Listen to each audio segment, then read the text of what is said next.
Hello everybody and welcome. It is right across the nation, NBL Overtime, another huge weekend in the books. Hashtag NBL Overtime to get involved at NBL. Olgun Uluc not far away. Big Sauce. He's got a big week. He's going to be live on the desk as well very shortly. But as always, joined by the legend that is Leonard Copeland. Hello to you. Hey man, good to see you. You good? Looking good. Look fresh. Nice shirt. Thank you. Good. Liam Santa Maria. Oh man, you actually come back to work. I appreciate it, man. How you doing, buddy? I'm back. Come back. It's nice to be back with you, fellas. I'm good. Good week? Very good week. Oh, there's a lot to get into. Big week. You good? Conversation. Next stars are flying. He's up and about. Have a look at him. He's glowing. Didn't need makeup. He's on top of the world because the next stars can't miss. We'll start with you. Who this week, looking down, a lot of good performances, yes, but right now, who impressed you the most? Melbourne United. Okay. Their defense was fantastic. You go to Perth, they shut Cotton down. Yeah. You don't do that. I mean, and Shaylee, Dellavedova, Ian Clark, you got three guards that come in and play great defense, and they found the key. I mean, the way they played. And you know what impressed me about them? Goulding got the ball in the first half and knocked down some threes. And the same in the Brisbane game. They shut Sobey down. Goulding got going early. Now, I'm still not happy with his shots in the second half. Well, he's taking too many. He's not taking enough. There it is. Okay? All right, but Melbourne United was solid throughout the week. They played great defense. Their rotation's fantastic. Guys are high-fiving. Dean's on the sideline doing his thing. They look like Melbourne of old. Well, before we get to Liam Santa Maria, let's have a look at Matthew Dellavedova because concussion is a concern. You speak about that defence, Copes, and the fact that he's a big part of it. We know how fit he looks, and that hurts about 3 or 4 different ways when you look at it. He goes down, he hits the head, he gets landed on, and he has, as we know, in the past, had concussion issues towards the end of the 2021 NBA season with that Cleveland. They've had experience, unfortunately, Melbourne United, with this Liam with Shea Ili last year, and they were so cautious, as they should be, and as all athletes and all governing bodies and teams around the world are. But this is, first and foremost, health and safety thing around Matthew Dellavedova, and that's the most important thing, and it sucks. Yeah, it was an ugly one. It was a bit of a scary one. I was calling this game, and I'll admit, during the game, I kind of missed the hit to his head. You know, it was obviously a bang-bang play, and then you think about when a guy's in the air and he's got nowhere to land. You know, that's a scary moment for that guy. I was thinking about Sam McDaniel. And then I saw Delly walk past us in front of the score table, and he really, really didn't look good. And you could see it on the vision there how he was looking and feeling. So he went straight out of the game. They ruled him out. He went straight home. They sent him home as quick as possible because, of course, they know that the history that he has. It's concerning. Yeah. It's definitely concerning. Like, we all worry for the same thing for Shea Ili this season on the back of what he experienced last year as well. So, yeah, our thoughts go out to Matthew Dellavedova. Hopefully he's feeling okay and he can make a speedy recovery. On that particular play, though, Chris helped him up, and I was standing right there, and Chris said, "Are you okay?" And he said yes, but straight away, Chris pointed to the bench to say, he's not okay. He's not okay. Come get him, because his eyes were, that away, and his face was red. And when he walked off, so I ran down, he walked off, he just looked like he was in a daze. You know what I mean? So, Delly will never, ever say anything other than yes. Yes, I'm okay. That's right. to that he's question, he's right? a tough kid, man. No matter what. He's a tough kid. But yeah, that you could tell straight away when you looked at him. You mentioned defence, both of you, and the fact is that when you play Perth, you've got to slow Cotton down. We'll get to Perth a little bit later. When you play Brisbane, and Nathan Sobey's had an outstanding start to this season, has the Olympic bronze medalist, you've got to be able to slow them down. And Dean Vickerman is the master at this, being able to put together something, Liam, and in the end, they're able to do exactly that. They are unbelievably good for this time in the year at staying in front of the ball. Now, they got beat there. The rotation comes across. So they're ready to help each other. But their ability to navigate through ball screen situations, recover, and look, in front of the ball. Again, the help coming. But you saw it here with Brisbane. We saw it here with Sobey as well. Fighting over. Everyone's ready to crowd him up and make things tough. And as a result, the other guys can't get involved because you're very rarely having to help guys out because they've been beaten in a straight line. And to be at this time of year is really, really impressive. So is it sustainable? This intensity of defence, which you very rarely see to kickstart a year, is it sustainable for them to do this all year? Keeping in mind, JLA's still got to come back, who's going to be probably their primary rim protector. Look at some of these numbers. They are incredible. The probably two best teams in the league are 1 and 2 right there. But is it sustainable, Coach? You asked that question. It really depends on how Delhi's doing. and if Shea can stay healthy, because those two guys drive it. I mean, you can say what you want to say. Dean's a defensive coach. Yeah. I coach with Dean. I know he knows his stuff. Yeah. But if those two guys can stay healthy, then there's no reason why they can't play defense like this the entire year. Yeah, you're right. So it's a combination of coaching and personnel. You can coach until the cows come home, but if you don't have guys that can get things done defensively and are that way inclined or have the length and the quickness, the lateral movement, then it won't. But also the other way around. If you don't have the coaching and putting in the rules in place that and keeping everyone accountable is the most important thing in terms of what type of defense your team's going to play.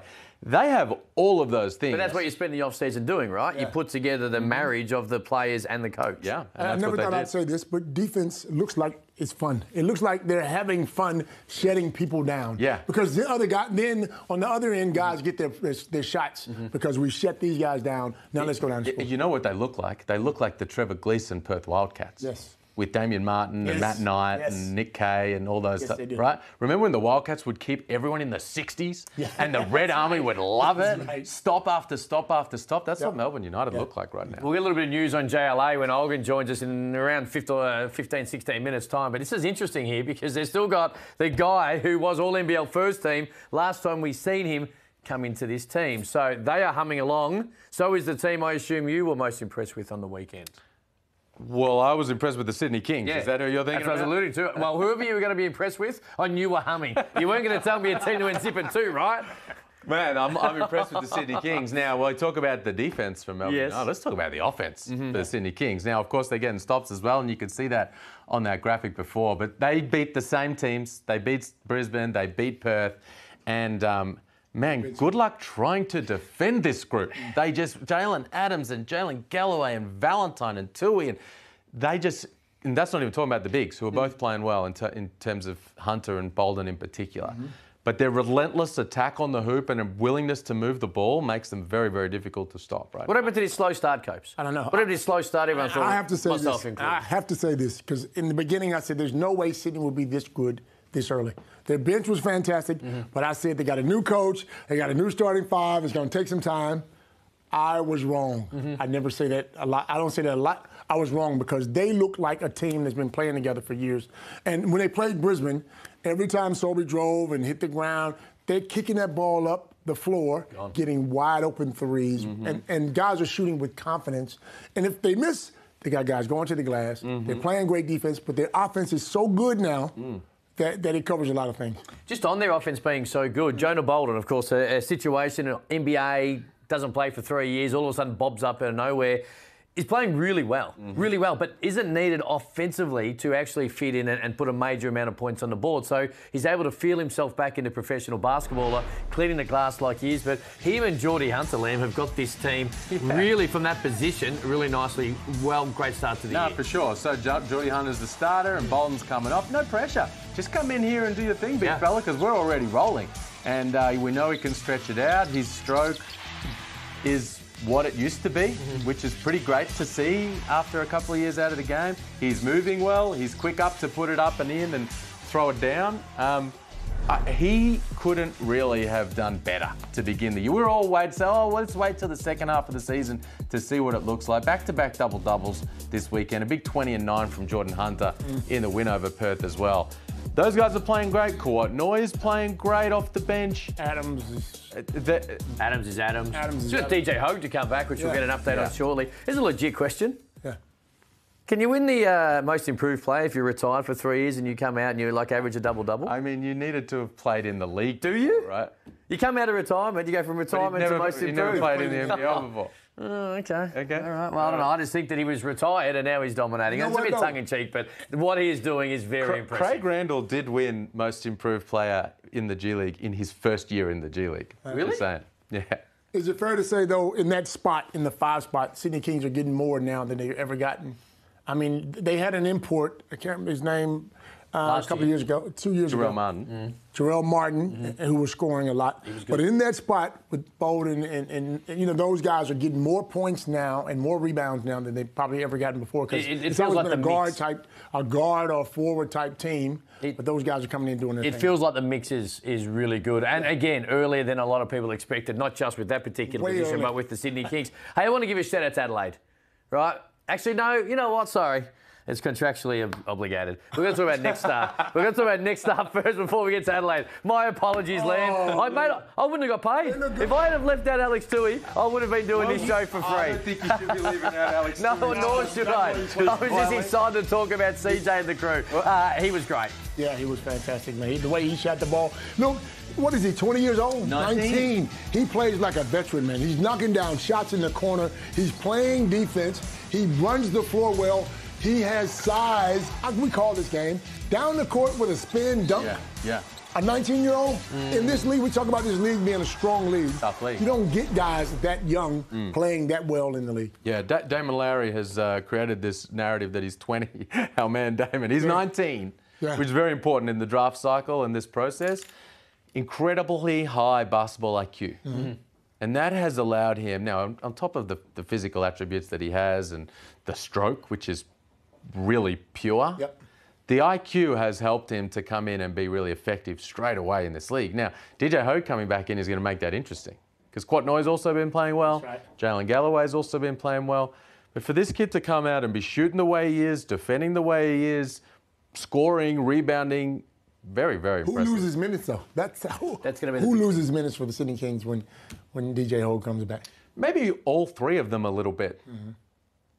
The NBL love you for getting him back into the league. Gonzaga hate you, but the rest of the league are very thankful that in the end that he's here. Now, let me get to Adelaide because we sit here and we did it a lot last year, me, you and Homicide, and we spoke about Adelaide and where they're going and things aren't going well. So it's only fair to really hype them up when they have a win, and they have been playing better in the last couple of weeks. And we're going to start with a little bit of Trentyn Flowers.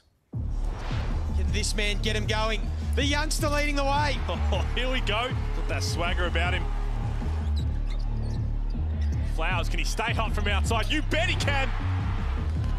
They go to the youngster. He's had the hot hand in this fourth quarter. Trentyn Flowers, the next star, putting on a show. He finds Flowers. Down. Bang! Here he's again, Flowers. CJ cannot ignore this youngster any longer. 18 fourth quarter points. And they get their first win of the season off the back of that man there, the youngster. Huge fourth quarter, first win of the year for the 36ers. Of course, a young kid. I was going to say a man, but a very young kid that we spoke a lot about in the off-season for things that weren't going his way, structurally, where he was playing the position he was playing. But the good news, and I'll start with you, the good news is based on that fourth quarter, he didn't lose that confidence. He didn't lose that aggressive nature he's got. He was ready to catch and shoot. He's feeling himself. His hair's the best in South Australia, and that's a big win. And even more importantly for him, as a young man and a next star, it's a big, hey, you know what? I can play at this level. Oh, man. I mean, we really shouldn't sleep on how big-time a performance that was. Pretty remarkable. This is a very, very talented kid, and it's been tricky in terms of the point guard and where I'm playing and how it all worked in pre-season. And also at 18 to come away from home, leave America for the very first time, and it's all pretty difficult. But to maintain a level of confidence, to be able to step out in that moment and do that. Now, the 23 points in an historical context. So Josh Giddey, RJ Hampton, Usman Jiang, Rayan Repair, all next stars who got drafted. None of them ever scored 23 points in a game. Now, we know Josh Giddey, for example, did a lot of other things. But just to put some context around the scoring, and 18 fourth quarter points in a win? Yeah. When was the last time we saw that? I mean, from any player. Milton Doyle, 14 a little while ago, and that's the guy that we're talking about as one of the best players, if not the best in the league. You talk about maybe Bryce Cotton a couple of years ago. Remarkable performance, very, very talented kid, and now it's about tapping into not quite that, but a lot of that on the regular. You know what I love about him, though? His attitude. And he makes that first shot, and he's trying to get the crowd involved. And that Adelaide crowd, they're very knowledgeable. Yeah. They will get involved straight away. You can be down 20 points and knock down a couple of shots, and they get going, and they can lift you. But every time he made a shot or he made a pass, he was trying to pump the crowd up. That's going to help him and the Adelaide 36ers. Now, my question is, how much time does he get now? You got to play this kid now. You got to give him some time. He has to play. Yeah. And look, CJ hasn't shown a lot of confidence in playing him. We saw that in pre-season. Then they just pulled it back a little bit, put him on into this new role, and then they've ramped it back up. I tell you, did he bring out every single celebration in the book? Don't you love I reckon it? he's got a couple more. I reckon he's got a couple more up his sleeve, yeah. I think he has. But now when DJ comes in, you know, someone has to sit. Yeah. You know, they're not bringing DJ in to sit down. No, nor should they be. And Flowers has proven he can play in this league. Well, what I like about it, though, is like Flowers, Asar, AJ Johnson, Tui, there's so much talent in these kids. Yes. And what CJ's doing there and what really he's done in Perth is tapped into that talent and that upside. And as a result, he helped them get that win. Huge win. Trey Kell was really good. Isaac Humphries was really good as well. Of course, Jacob Riley, we haven't seen a great deal of, you know, early on. We're seeing him a bit more now. And it is. This is what we do on this particular show, and everyone does it in pro sports and in the NBL. When a team is struggling and there's stuff going off away from the court, they're easy, a low-hanging fruit to whack into them. So big shout-out. We talk about the Adelaide 36ers fans a lot. A lot of them watch this show. Yeah. They are knowledgeable. They pack the joint out. It's a cool place to watch basketball, and it's good to see them get a win. And honestly, and we spoke about this last week, they played better than all. It was a zip and two weekend, but you could see a couple of signs there. So to CJ and the crew, it's a big relief. I'm sure they're not sleeping at all on their laurels, and it's all about getting better each and every week. They changed their roster a little bit, but the fact is they got the dub and they deserved it. So good job to them, and a good job to Liam, of course, getting Trentyn Flowers to Adelaide, and that's all it's about. Seems like we're going to be patting Liam on the back every show. Well, you want that? These guys are really playing. And you want that bonus that's promised in our contract? It's like, hey man, good job, buddy. Good job, man. What bonus? Good job. It must just be mine. Just must be mine. Quick break. Olgun Uluc is going to join us on the other side of this. Plenty to get into. It's NBL Overtime.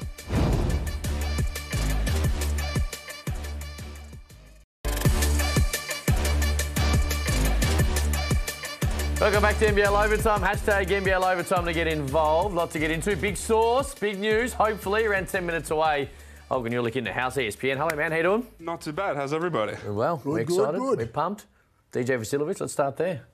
Yeah, the Sydney Kings had a little think whether we exercise the right of first refusal with DJ Vasiljevic. Today they came to this decision that they're not going to do that. And so now that opens the door for Vasiljevic to sign with another team. There is already a deal in place with the Adelaide 36ers. And the Sydney Kings aren't too happy about the process that played out. Obviously, Vasiljevic had agreed to terms with Adelaide before the Sydney Kings were notified. That's what the Sydney Kings claim. And so when they were deciding whether to bring him in, they're obviously they got to think about contractually, money-wise, everything that comes into making a decision like that. And part of it was also that did DJ even want to be there? And so that all came into their decision. Look, that's the pointed comment out of the Chris Pongrass statement today. They're disappointed with how it's all been handled, of course. The way you touched on with he didn't name Adelaide, but that's the team that DJ's going to play with. He says there's no perfect system, but he doesn't believe that this particular situation, Copes, would play out in other leagues around the world. I got a question for you. Yeah. When DJ left the Sydney Kings, going over to try to make the NBA, because I know DJ very well. He's very confident in himself, so he thought he was going to make that team. Now, things didn't work out, so then they put him in the G League. He didn't want the G League. So maybe he changed his mind and said, okay, well, I'm just going to go back to the NBL, which is probably better than the G League. What did he do wrong? He signed a contract with the G League, yeah? Did he have to do that? I mean, the Sydney Kings would argue that Vasiljevic told them that he was going to go chase his dream in the NBA in Europe. And so the Kings were under the impression that, okay, that's what he's going to do. He will not be on another NBL team. We will allow him to go do that because he will not be on an NBL team that could hurt them. And so that was sort of the proviso on which they released him. If they knew that he was going to go sign with another NBL team this season, they probably wouldn't have released him. But that wasn't his overall thought. He wanted to go make the NBA. Yeah. That's his thing. I guess when you sign an Exhibit 10 contract, the understanding, certainly in NBA circles, is that yes, it gives you a foot in the door into training camp, but you are essentially signing on to play for our G League team. Yes. So that's the understanding. So when a situation occurs where a guy gets waived and then cuts himself completely loose, that becomes a bit of a surprise. It becomes a surprise to that NBA team, other NBA teams, and I presume to the Sydney Kings as well. Yeah, I mean, the Wizards were surprised at the decision. They had a full expectation that Vasiljevic would be part of the Capital City Go-Go, right? And so they obviously prepare their team that way. They prepare a lot of things that way. So they were surprised that Vasiljevic made this decision too. And obviously the Kings were as well. Just on him and the 36ers, is he now cleared to play this week or does it have to still go through the NBL? How does it work? Well, so the buyout with the Sydney Kings is complete, right? So he is now free of that sort of tether. The next thing that has to happen is there has to be a letter of clearance from the Wizards. That's the last team that he was technically contracted for, and so the Wizards need to approve that clearance. And so whether that happens in time for Thursday's game or Saturday's game, we don't know yet. We just have to wait and see if the Wizards want to do that. I don't know if it's at the top of their priority list, sort of clearing a guy to play for an NBL team. The comments there from Chris Pongras talking about the inequality, the whole process that it's undertaken, there did seem like a bit of a swipe at Adelaide there about the involvement of another team. What's the issue there from Sydney's perspective? I mean, Sydney, also Vasiljevic's rights were with the Sydney Kings, and so for them to sort of engage with talks with Vasiljevic, presumably knowing that his rights were with another team, it creates a really awkward situation. And the team presumably would have known that they'd have to go through Sydney in order to allow this signing to happen, because the Sydney Kings had to be part of that process. Okay. So I think they were annoyed that they were sort of behind the 8 ball in that situation. And then it's a case of they had built their team. And so even if Vasiljevic had a strong desire to return to Sydney, which it seemed clear he didn't, then it's just really difficult to put the Kings in that situation where we have this team built in front of us and we have to make a decision, do we cut someone? It's a really weird decision to make as a franchise. DJ Hogue is going to play for Sydney, but when? I'm told that we're a couple of weeks away, potentially 1 or 2 weeks. So it could be as early as next week. It could be maybe a week beyond that, but he is making progress. There's still some part of the process to fill out. He still needs to pass some tests, but he seems like he'll be back sooner than later. Is there less pressure now and the conversation changes a little bit because Tui's had a great start to the year, Galloway's had a great start to the year, the Kings honestly have had a great start to the year. Has that lessened the pressure of DJ Hogue getting on court and allows them to take a bit more time? I mean, I spoke a few weeks ago about when that injury happened. They did scour the market for a potential replacement, right? And they're 4-1 right now. They're clicking on all cylinders. Alex Tui is probably ahead of schedule. Jonah Bolden's definitely ahead of schedule. And so there's not as much pressure to try to bring someone in or to try to rush someone back. They're operating pretty well right now. And then when you add DJ Hogue, one of the best players from last season, they're in a really good spot as a franchise. Just on this point, and we didn't make this earlier, but Denzel Valentine's had a great start to the year. He's a much better passer. I knew he had talent, clearly, but he's a much better passer than I give him credit for. His ability, or gave him credit for, his ability to come in has made, again, everyone else's job a little easier. Hence, DJ Hogue can take his time to make sure he's ready to go. I mean, the interesting thing is Denzel Valentine came in ostensibly as their third import.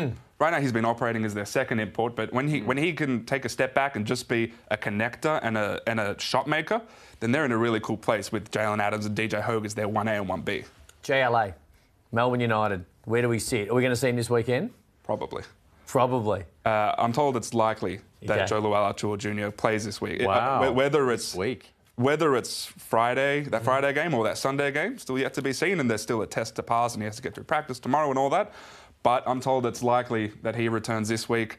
Again, there could be setbacks, but that's what it seems like, which is crazy, considering, granted, it was just a wrist injury, but the initial diagnosis was November, potentially mid to late November. We're in the middle of October. Yeah. And it seems likely that he'll play. And I'm told that if he does play, which I think he will, there won't be a minutes restriction. Because he's been able to stay relative. There'll be an Ariel Hook-Porty restriction. Unfortunately. But there shouldn't be a minute restriction. No. He's had a wrist injury, right? Which means aerobically he should be relatively good to go. What does this mean for Rob Lowe? So he's the nominated replacement player for Joe Uluc, has been giving them a really good punch and impact off the bench. Obviously, we've got the Delhi situation that they're dealing with. But when they first signed Rob Lowe, it was selling him on the fact that it wasn't going to be for a long time. He wasn't going to be away from his family for a really long time. Come over, help us out, and then go back home. What's the state of play with him? I mean, when Rob Lowe signed, there was effectively a date that's like, you're probably going to be here until this date. And so that was agreed on with everybody. With Delhi's injury, as a nominated injury replacement, Rob Lowe can just step in and be that for Delhi now. And so he can hang around the team. This is they're way ahead of schedule here. So technically, they're not even holding him back from what he expected. He expected to be there until mid-November. Does he want to play basketball, Rob Lowe? It's a legit question because I was surprised when he actually put his hand up and retired. Well, he's playing incredible. He's been great for rebounding, Does he still want to play? Do you reckon he's regaining the itch to try and see what happens? I mean, he also wants to be with his family. Also true, right? understandably. So I mean, it's not just about playing whether you want to play basketball or not, right? Like those couple of years with the pandemic with the Breakers, they impacted everybody in different ways, and they impacted Rob Lowe being away from his family big time. Yeah. So then now he was at a point where he was saying, I think I want that more. Yeah.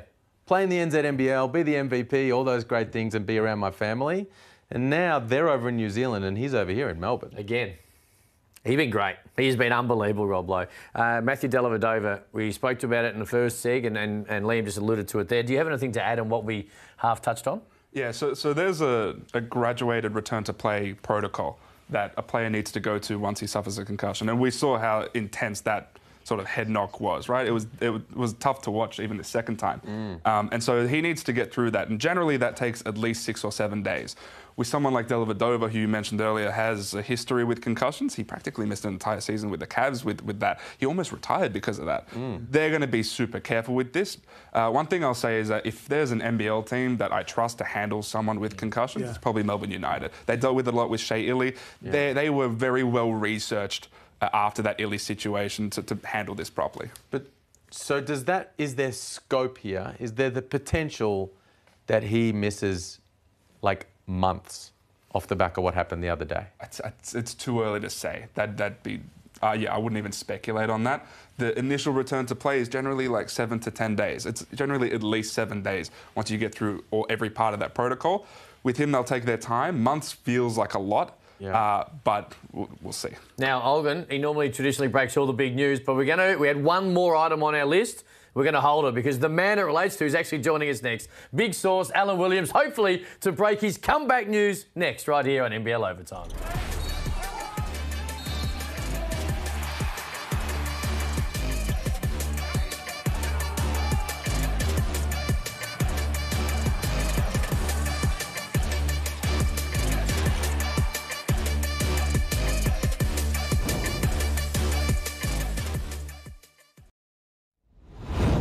Brown against McVeigh.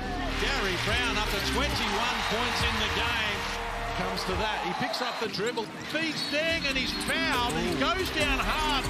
Majuk Deng on the line makes it a 1-point game.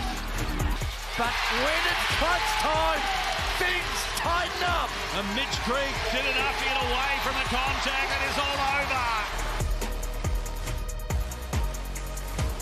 Two former teammates there, Mitch Creek and Majuk Deng, after a huge win. Underman, they battled. JJ's really nice start to the year, but they couldn't get it done on the road, and Southeast Melbourne Phoenix get the job done. And I believe things are about to change. The big source in the house, Alan Williams, hello to you. How you guys doing? What's on this weekend, man? Anything planned?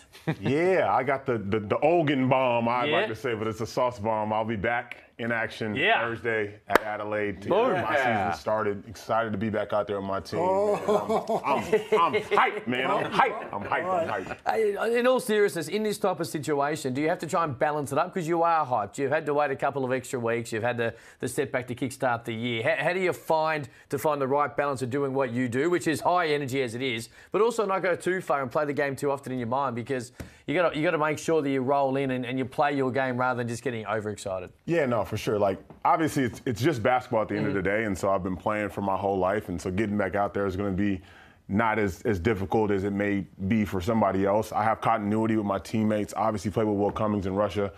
Coming back and playing with Ruben and Mitch and Gary and the gang and understanding how to play in this NBL, I think it gives me an advantage. But it's going to be a little rust out there, but I'm just excited to mix it up and hit somebody other than my teammates. So. Minute restrictions, or are you going to play? No, so the goal now is to be able to go full go. That's why I didn't play in the game on Saturday against the Jack Jumpers, just to be able to have that extra time to get acclimated with my teammates and get my body right. And so I'm full go. And you going to start?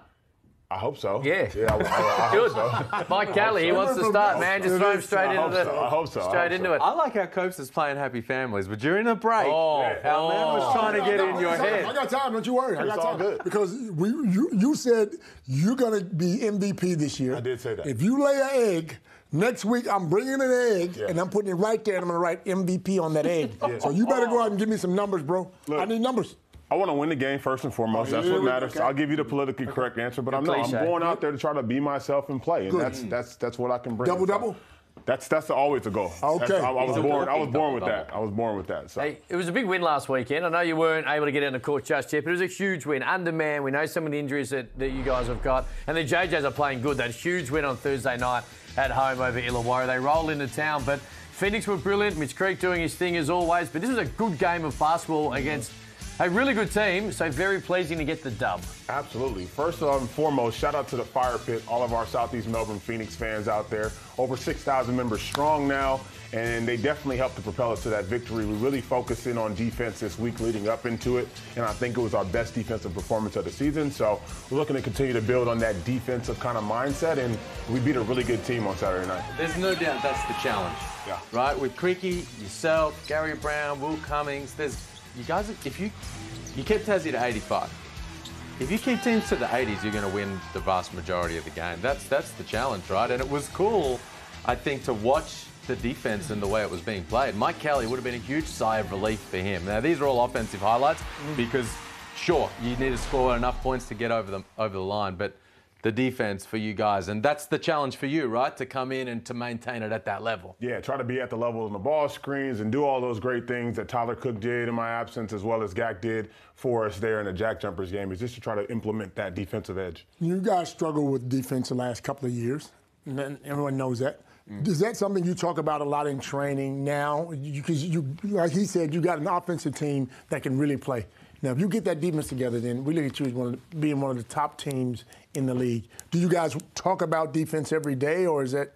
Yeah, absolutely. I mean, it's a known fact, and obviously the talking heads here amongst the NBA circles, and I'm sure a bunch of the fans out there in the social media scope are talking about our defense in the past, but we really wanted to come in and focus on that aspect of our game. We really believe that we have a team that's able to get out there and defend and mix it up and be physical and limit teams to one shot and do all those great things that we did Saturday. Just want to continue to have that more consistently. But I'm sure that's the same case for a lot of the teams in the NBL that probably don't get as much slack as the Southeast Melbourne Phoenix do on the defensive end. So, yeah, we're trying to get better every day. Big shout out to the crew of Southeast Melbourne Phoenix, because when you got injured, they had to try and find someone to be able to get through a tricky part of the start of the season. You don't want to be 0 for 4, 0 for 5 when you get back. They found him. Tyler Cook was really good. They found him. And Tyler Cook was everything as advertised and put a lot of people on notice about how strong and how good of a player he is. But more than anything, I think just his ability to fit in with our group, be a great teammate,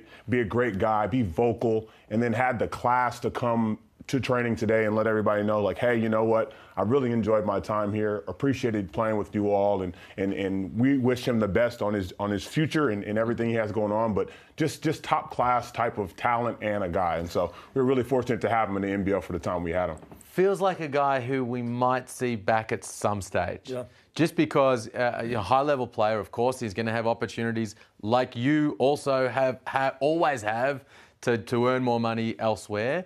But now that he's come down and experienced what life is like down here and he really enjoyed his time in the NBL, I mean, everyone's going to be knocking on that. I mean, not everyone, but a lot of teams are going to be knocking on that door over the course of the offseason. Every team knows what he can do. Yeah. Of course, my first call is, hey, are you available? Now, the question is do you know what he's doing after this? Is he going away? Is he playing somewhere else? Is he hanging around? What's happening with him? From my understanding, Tyler's going to have an opportunity again to have options laid out in front of him, and then from there possibly make a decision to wherever that may be next. I don't know specifics. He hasn't given us specifics, and so I think it's something that Tyler and his representation are going to sit down, discuss, and find the best fit for him. But I think we all know that he can play anywhere in the world with the talent that he has, and so. Yeah. I jot that down. No sauce bomb around Tyler Cook. Hey, I ain't got you know what? I'm going to steal a line from our man Homicide. This ain't no cupcake league, and it isn't. The level of basketball right now is extremely high, and you're loving what you're seeing. I'm not just talking Phoenix here. I'm talking around the league. Who's impressing you? I really like Jordan Hunter. This year, he's just been phenomenal for the Sydney Kings. I didn't get a chance to see that a lot last year. Obviously, was backing up Trentyn Flowers there for the Sydney Kings. But there's a part of that championship pedigree that they kind of have going on there. And anytime a big is in there mixing it up and getting to it, I love showing love to my fellow big men. And so he's really been impressive on the offensive end, on the defensive end, and just his high basketball IQ. I know I'm stealing a quote there from Olgun, who knows him personally, but he is definitely a really good basketball IQ guy and fits really well for what the Sydney Kings have going on. But you know what? Now you got Longley at training sometimes. You got Bogut at training sometimes. They're in his ear. He's obviously going to get better. He's a great player, but listening to those guys who won championships, he's going to get better. Yeah, and we spoke about this at the start of the season when we talked about Jonah Bolden and bringing the decision to bring him in, knowing, hey, it might take a while. Now it hasn't, but knowing that it might, the comfort that the Kings had knowing that they had Geordie Hunter. You've got a starter-level centre there. Now, it's not an import centre, but it's a guy that you can roll out. You can roll out against yourself or against Keanu Pinder and say he's big, he's strong, he's smart, and he's going to hold the fort. And that's the thing with Sydney, right? We've spoken so much on this show, and it's not unique. If you get your Aussies right, if you have great Australian play, you're already 80%. You got Mitch Creek, who's one of the best players in the league. Sydney had Xavier Cooks, who was the MVP. And if you've got Hunter doing his thing, you've got Galloway doing his thing, you've got Tui, all of a sudden, the imports, while critical, aren't the be-all and end-all of being a good team, in particular earlier in the year. AJ Johnson, we talk next stars a lot. But what did you see? AJ Johnson, we've seen a little bit of him on the weekend. What do you make of the young man? I want to see more. Okay. You know, and I know I'm not the only one thinking this. Obviously, I got the Next Star CEO sitting next to me on the panel here. But no, in all honesty, I would love to see him have an opportunity to learn, to make mistakes. I think with this Next Stars program, there's this great opportunity to see these young guys grow as this season progresses. But the only way that they're going to be able to do that is by having a fair shot and getting minutes on the floor. So I'd love to see him get out there more. Illawarra's been mixing up lineups and matchups. I just love to see him be inserted into that. How hard is it? Liam and I have talked about this a little bit, and Copes as well, but these guys have stayed. Like, we're sitting with Flowers, we're sitting with AJ Johnson. So, you know, differing situations, but not a great deal of minutes early for whatever reason. But the aggressiveness is still there. The confidence still is there. You've been in situations where, for whatever reason, you've taken a little while to get going. How hard is it to remain that confident in a pro league so young, even when you've had things go against you early? I don't know if I could do it at his age, and I'll be completely honest. It's a situation to where you're moving completely away from home, completely away from everything that you know. Obviously, Australia and the United States are similar in the way they go about things. Obviously, the language is there, so there's no language barrier. But it's difficult to go into a pro unit and come in with an expectation that you're going to play. Obviously, the mock drafts and all that stuff is around there. He puts in the work, so he knows how talented he is. And obviously, Liam wouldn't bring him out here and give him to the Illawarra Hawks without the knowledge that he's a good player. And so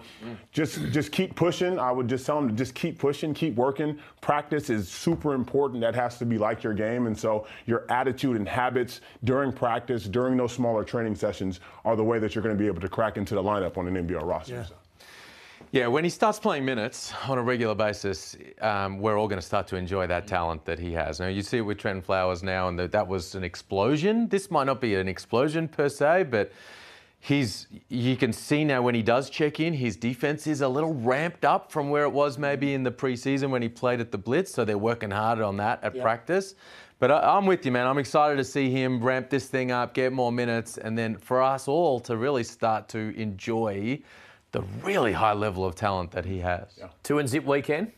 That's the goal. I mean, that's always the goal. No, Mr. MVP. Is it going to be 2-0 or not? Look, I'm not going to give anybody else any bulletin board material. We respect every single team in this league. We talk about how talented it is. It's going to be hard as hell to go into Adelaide and try to get that win first and foremost.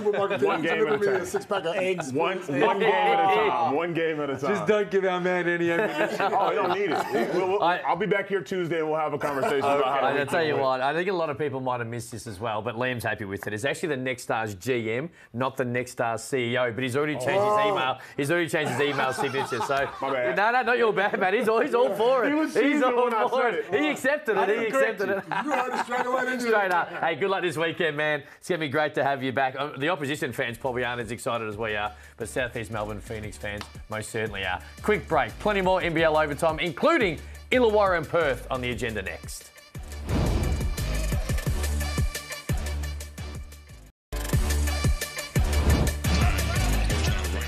NBA and NBL back, and the New Zealand Breakers in Utah this afternoon. It was a sluggish start, little neck start. Liam, Santa Maria, happy to see that go down. It was a sluggish start, but they got going after quarter time. In fact, outscored the Jazz after quarter time. And that's couldn't hit a shot early. He was great. 23-7 for Anthony Lamb. We're going to see him back. And in the end, the NBL pre-season games, we didn't quite have the success we had 12 months ago, and Adelaide rolled on in and got the job done. But there is no doubt the Breakers, and to probably a lesser extent with Cairns, they're undermanned, get back into the NBL this weekend and have some things on the back of it. Quick thoughts in less than 10 seconds. You got one? I was very impressed with New Zealand today. Yeah, played them equal over the last 3 quarters. That's not easy to do. No, it's not. I'm very happy with them. I thought Cairns, like you said, were undermanned. And so it's always going to be like that. And you can't have the same successes you had last year. But they get an opportunity. At least they get a chance to play against these guys and they know what to expect, you know? All right, let's go back to the weekend here because Illawarra didn't have a great one. Let's check to see what happened. 15 they've lost on the road. Doyle looks inside for Lee. Crawford for 3. Tassie get into this methodical offence. They dominate the Hawks by 30. Yeah, I mean, I take the fact that we've got to be better. We put a decent performance together. You know, we don't do enough. Enough's enough. This is the Adelaide 36ers host the Illawarra Hawks, both desperate for a win. They get the turnover. Oh, hello. Bang! Feed those Flowers. Can he stay hot from outside? You bet he can.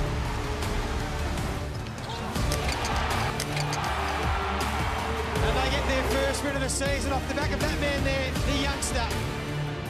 It's going to take something drastic to change the whole mood of the place. It started in Tassie and it was done by, well, real early, and then they lost to Adelaide in Adelaide on Saturday night. I'm going to go to you, Copes, because it is disappointing. They've got a great deal of talent. You've touched on the fact that you believe that maybe they're trying to squeeze too much in early in games and trying to not get the chemistry or the fluency isn't there yet. What did you make of their weekend? I've been pretty vocal about it. I just think trying to play 9 or 10 guys in the first 10 minutes doesn't give the guys any rhythm, offensively or defensively. Now, they didn't look great on defense as well.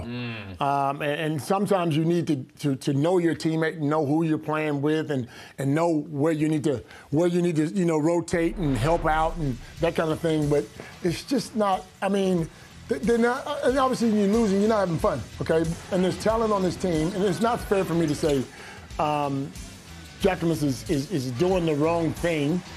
Because he's a coach and he calls it the way he wants to call it.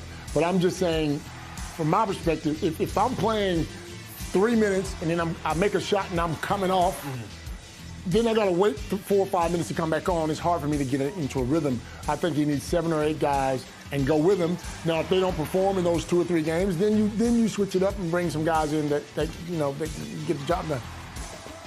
Yeah, I think that's a little bit of a cutout and a cop-out for some of these guys. Okay. I think they need their top guys to play better. Yep. I think they need Justin Robinson, Tyler Harvey, Gary Clark, and Sam Froling to all play better. Are they averaging about 20 minutes? And I think they're all, I mean, I don't know, we can look up the numbers. I think they're getting their minutes. I think you're talking about the coming in and coming out and all that, not the total minutes, because the minutes are there. Right. And I would say if they were really killing, then he wouldn't be bringing them in and out of the game as much. If Tyler Harvey was hot, he'd leave him out there. If Justin Robinson was totally killing, like he was in that one game where they beat Southeast Melbourne, and you know he had a massive game and he kind of let him roll. I think it comes down to those guys. They're deep. They've got a lot of good, talented young guys as well. You talk about Lockie Olbrick and you talk about AJ Johnson and Huang Jung Lee. But it really, at this level, you need your studs, your 3 imports and your primary Aussie. And they have those 4 dudes to all be playing at a really high level. You are right. NBL coaches sub too much. I believe so. I think, and I understand there's only a certain amount of teams, only 10, and we've got so much talent. So I understand players trying to get, or coaches trying to get opportunities. You're right, their best players haven't really done enough to win games. So the coach is trying to find more fluency with your bench crew that can't build chemistry early in the season. The concern I have for Illawarra is that with a smaller market, that you need the fans, Illawarra fans. Make sure you keep getting to games, because if it does drop off early and they stop going, then it's like a snowball effect and they're not playing in front of a crowd that can energise them. So Illawarra fans, I know you're listening, get to games. And they've got a good opportunity. Like next 5 weeks, as we have a look at this, it's tough, but a good opportunity to take a big leap. Because if they knock off at Melbourne or if they knock off at Sydney, then away we go. Now, Perth, I'm a little more worried about. Oh. They went out and they recruited. Last year, what did they have their issues with? Rebounding and defence. Yes. Right? They went out, theoretically recruited to get better at those things. And they have not.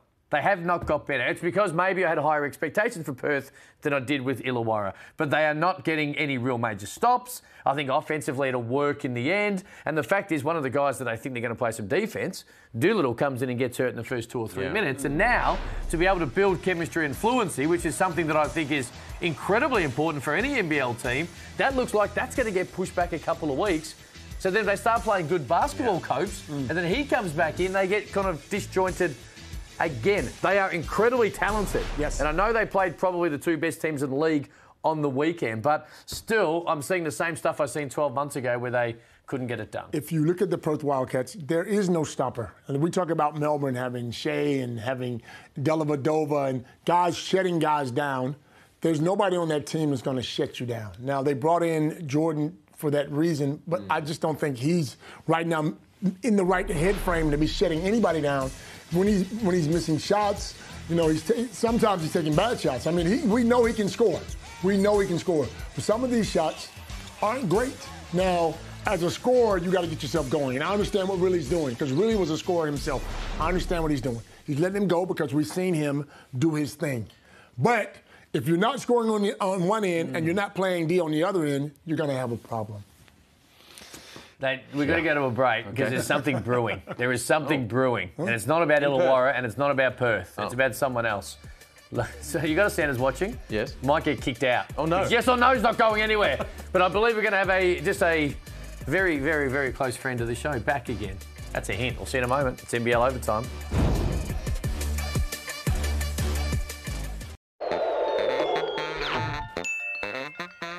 Thanks for watching, fellas. I am back, and a little tap on the shoulder for our man up in Brisbane. And let's just see if you can work out what Michael Allen thinks happened here.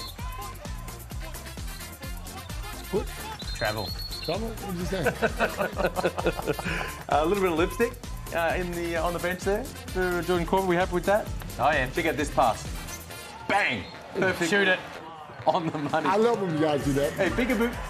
I think we'll blow this game pretty. Good first half, Quad. Be careful walking out to the locker room. That was brilliant by D-Rock. Too